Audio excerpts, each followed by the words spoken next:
The Gormenghast Trilogy by Mervyn Peake. Book 1. Titus Groan. The twins again.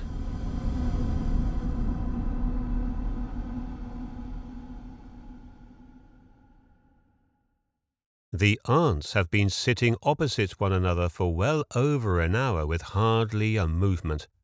Surely only vanity could account for so long a scrutiny of a human face, and as it so happens, it is vanity, and nothing but vanity. For knowing that their features are identical, and that they have administered the identical amount of powder, and have spent the identical length of time in brushing their hair, they have no doubt at all that in scrutinizing one another, they are virtually gazing at themselves. They are garbed in their best purple, a hue so violent as to give physical discomfort to any normally sensitive eye. "Now, Clarice," said Cora at last, "you turn your lovely head to the right, so that I can see what I look like from the side." "Why?" said Clarice.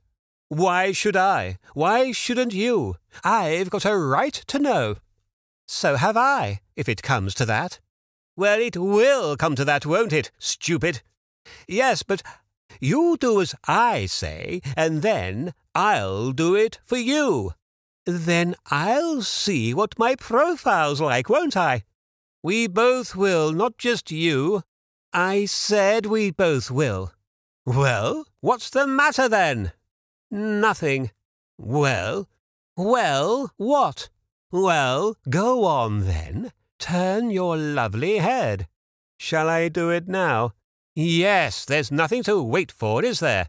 Only the breakfast. It won't be just yet." "Why not?"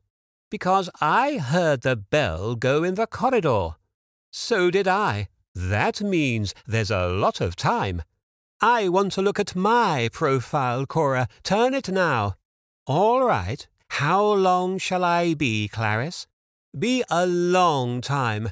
"Only if I have a long time too."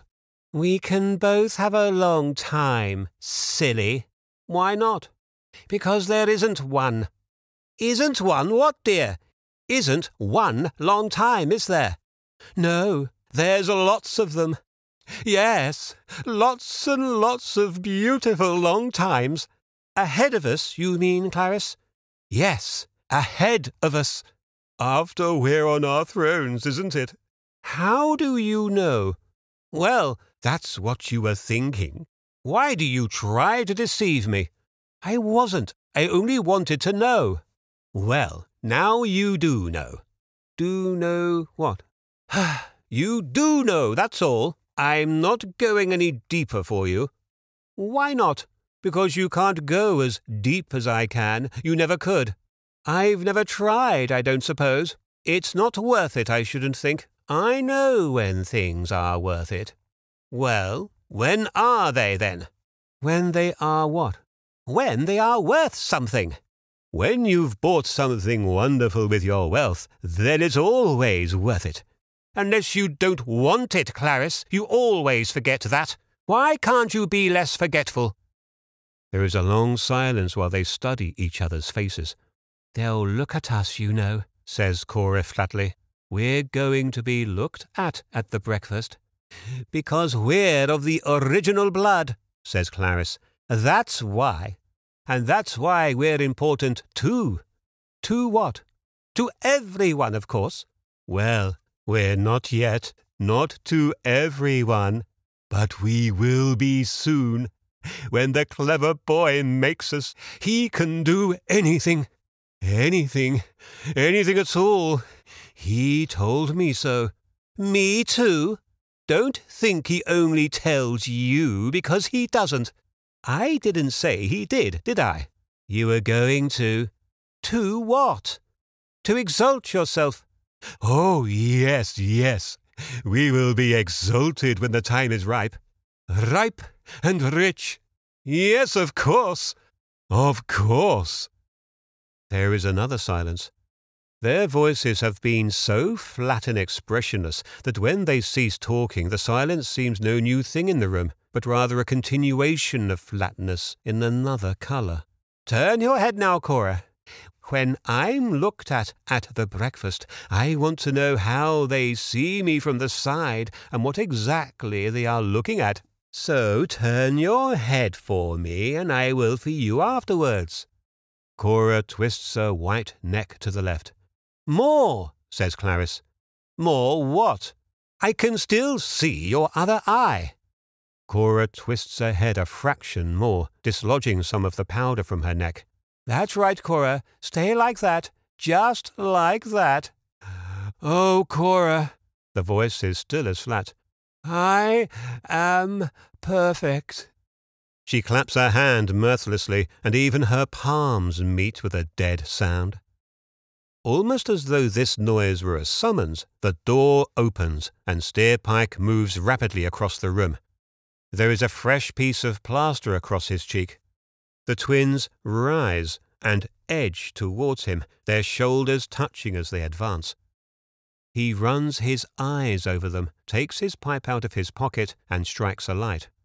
For a moment he holds the flame in his hand, but only for a moment, for Cora has raised her arm with the slow gesture of a somnambulist and has let it fall upon the flame, extinguishing it. "What in plague's name are you up to?" shouts Steerpike, for once losing his control. Seeing an earl as an owl on a mantelpiece, and having part of one's face removed by a cat, both on the same morning, can temporarily undermine the self-control of any man. "No fire," said Cora. "We don't have fires anymore. We don't like them anymore. No, not anymore. Not after we—" Steerpike breaks in, for he knows how their minds have turned, and this is no moment just before the breakfast for them to start reminiscing.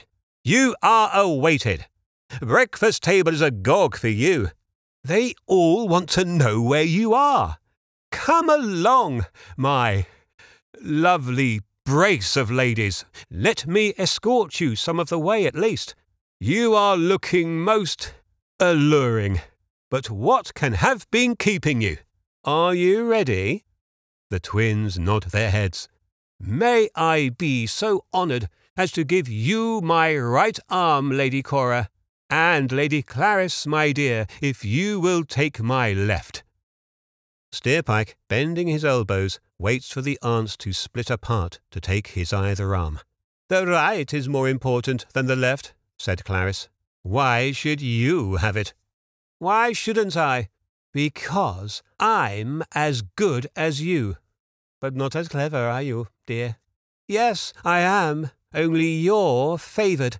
"That's because I'm alluring, like he says I am." "He said we both were. That was just to please you, didn't you know?" "Dear ladies," said Steerpike, breaking in, "will you please be quiet? Who is in control of your destinies? Who is it you promised you would trust and obey?" "You." They speak together. "I think of you as co-equals, and I want you to think of yourselves as of similar status, for when your thrones arrive they will be of equal glory. Now, will you take my arms, if you please?" Cora and Clarice take an arm each.